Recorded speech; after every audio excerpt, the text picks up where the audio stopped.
Yes. And my second, is that Yes. okay with you? Yes. Perfect. Thank you. So I have a motion made by Councilmember Monzo, a second made by Mayor Wayne. That is to approve the consent calendar with the late communication amendments 3.1, 3.2, 3.4, with 3.3, 3.5 pulled from separate discussion. I'll go ahead and call roll. Councilwoman Van West? Yes. Councilmember Monzo? Yes. Councilmember Wayne? Yes. Vice Mayor Hill? Yes. And Mayor Wayne. Yes. Motion carried 5-0.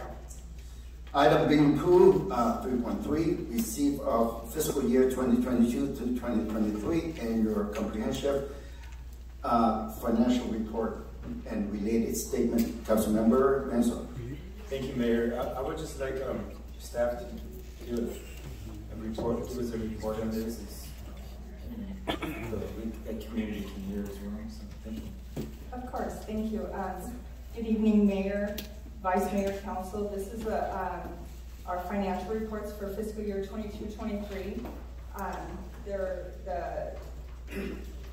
are several reports that are included in this document, but I'll just give you a quick summary. First of all, our auditors, Clifton Larson Allen, granted the city an unmodified opinion on our financial statements, which is the most favorable conclusion and is commonly known as an unmodified or a clean opinion. So that's what we all strive for. But in summary, the general fund had $73 million in revenue and $63 million in expenditures. We ended up with a $203,000 deficit for the year, and our ending fund balance was $37.9 million. Of that $37.9 million, $26.1 million of our fund balance is unassigned. And let's see, our revenues increased by $3.3 million. The year included 3/4 of our transaction use tax revenue, 2 of Measure SS, which expired in December of 22, and 1/4 of Measure Y. The total received was $12.4 million. Expenses increased by $2.8 million, and 74% of our expenditures in the general fund were on public safety, 8% on public works, 8% on general government, 6% community development, and 4% community services. Let's see, our enterprise fund ended the year with a $2.2 million gain. And let's see, we had $13.2 million spent in capital projects, and we had our internal service funds ended with a $3.1 million gain. That's just a brief overview. I can answer any questions. Thank you. Is there any areas that you see that we need to work on, as an agency to improve on? As far as our financial statements, we, like I mentioned, we had the unmodified opinion, so that means that we meet all of our internal controls, and the auditors didn't have anything that they wanted to point out, so that's really good. We've had that for 2 years, and we're really proud of that. So as far as this goes, I don't think so. I mean, we still strive to be transparent and continue to follow all of the policies that the council says and that our GAP recommends. And as far as our annual expenses, I mean, obviously we've talked about in the past where we're coming this June that we're going to need to pull from our reserve to balance our budget, correct? That's correct. That's for our current fiscal year, and we're working on a mid-year report that we're going to bring back to the council in the next couple meetings to give you an idea of where we are and where we're projected to end for the current fiscal year.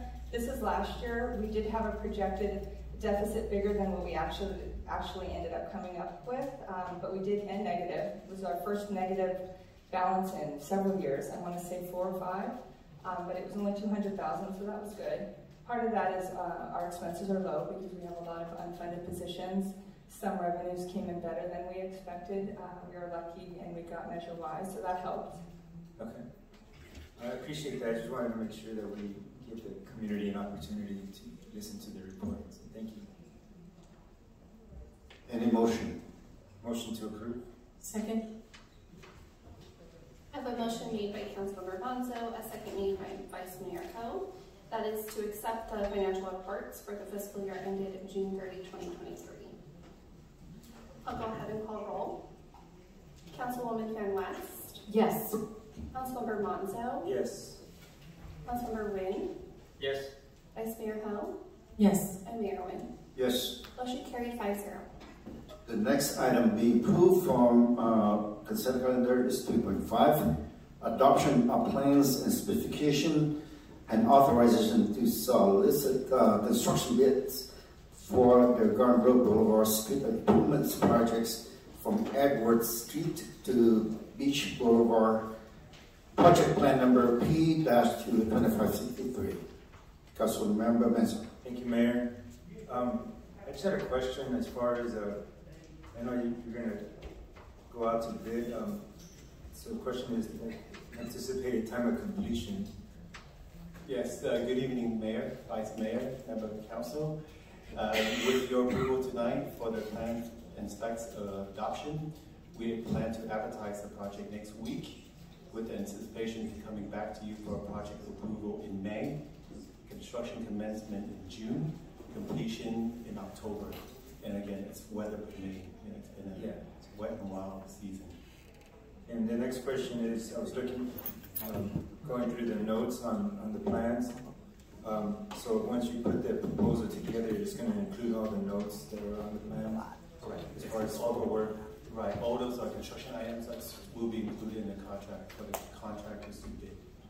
And out of those notes, is there any of those that are done by our staff, or is it all the contractor? It's all going to be contract. Okay. All right, I appreciate that. And Made the motion. I was debating if I should ask this other question, but I may ask you about, it's just a general question that I'll get with the staff on that. So thank you for your help. Motion to approve. Any second? Second. I have a motion made by Councilmember Monzo, a second made by Mayor Wynn.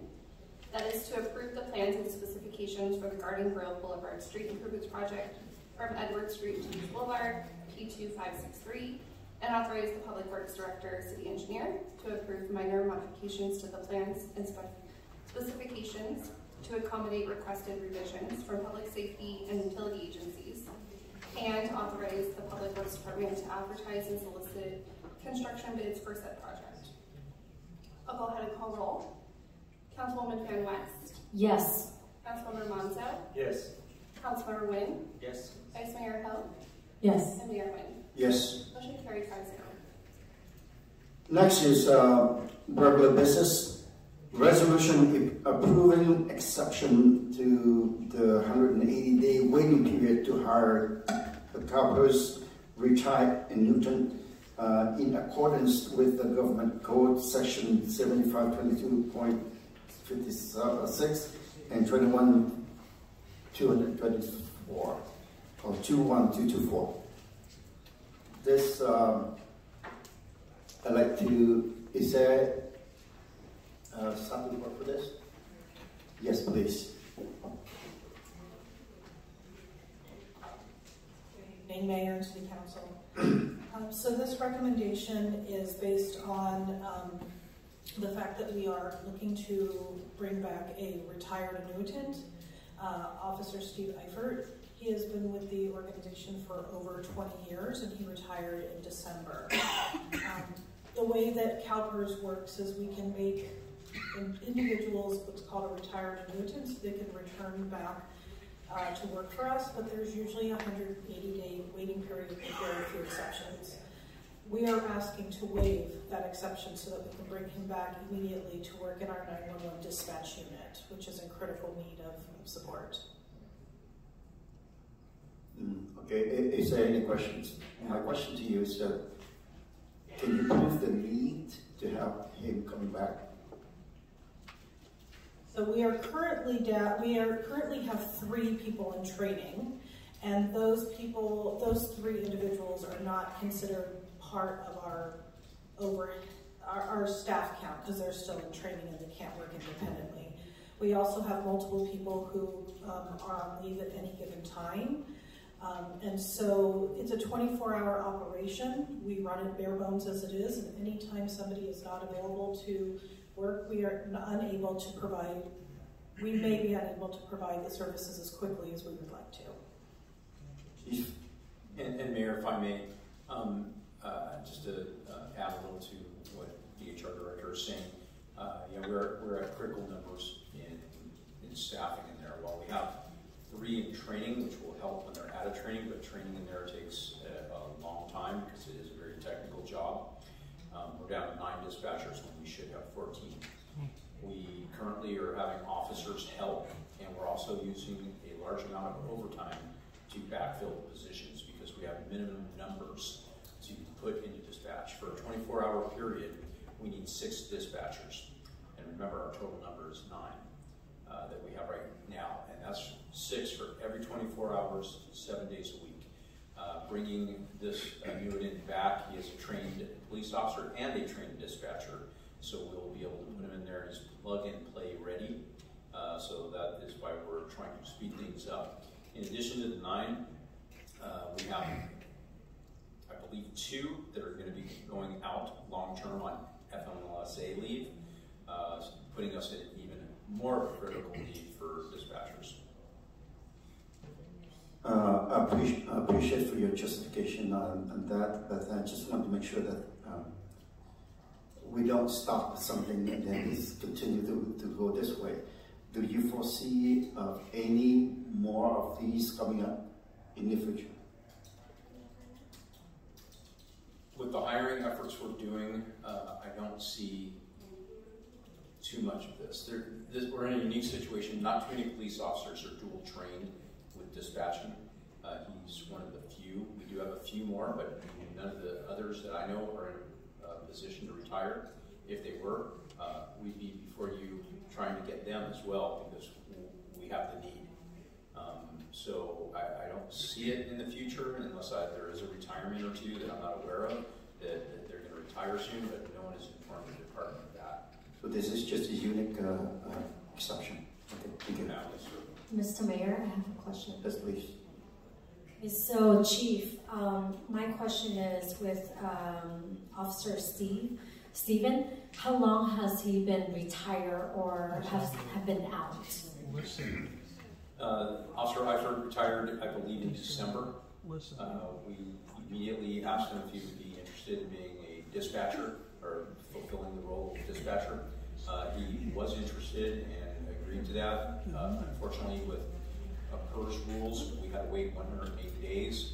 But as we get closer and closer to having more of a shortage with dispatchers being out, like I previously described, we need him sooner. So we are working with PERS. HR director is working with PERS. And if council approves this on an emergency basis, we should be able to bring him back within a few weeks. Perfect. Okay, thank you so much. I have a question, Mayor. Yes, please. Chief, do we have to do this for other positions as well? Or and the 180 day, is that typical? Take this one? Okay. So typically when someone retires, they have to stay retired for 6 months before they can pursue retired annuitants. So if we did not have this need and he came back in 6 months, we wouldn't really be having this conversation. So there are certain jobs that are exempt. If he was going back as a police officer, we wouldn't need to ask for this exemption. So it's on a case-by-case basis. This is not considered one of those exempted type jobs, and so that is why we're particularly asking for this one. And every time we want to ask for this exemption, we come back for that particular individual. Yeah, that was my question. So if you came back in the same position, you don't have to wait the 180 days? Correct. As a sworn police officer, the 180 day is waived. Okay, so thank you. Any other questions from the council member? Motion to approve. Second. I have a motion made by Councilmember Monzo, a second made by Mayor Nguyen. That is to adopt a resolution entitled, "A Resolution of the Mayor and City Council of the City of Westminster, California, approving exception to the CalPERS 180-day wait period." I'll go ahead and call roll. Councilwoman Van West. Yes. Councilmember Monzo. Yes. Councilmember Nguyen. Yes. Vice Mayor Ho. Yes. And Mayor Nguyen. Yes. Motion carried 5-0. Next item is 5.2, resolution rescinding and replacing resolution number 5244, designating March 29 annually as Vietnam War Veterans Day, and establishing a recognition ceremony at Sigurdsson Freedom Park. Dạ vâng, bây giờ phải tạm thời phải ngưng cái này rồi chút nữa Thạch sẽ trở lại nha. Xin thân ái chào tạm biệt.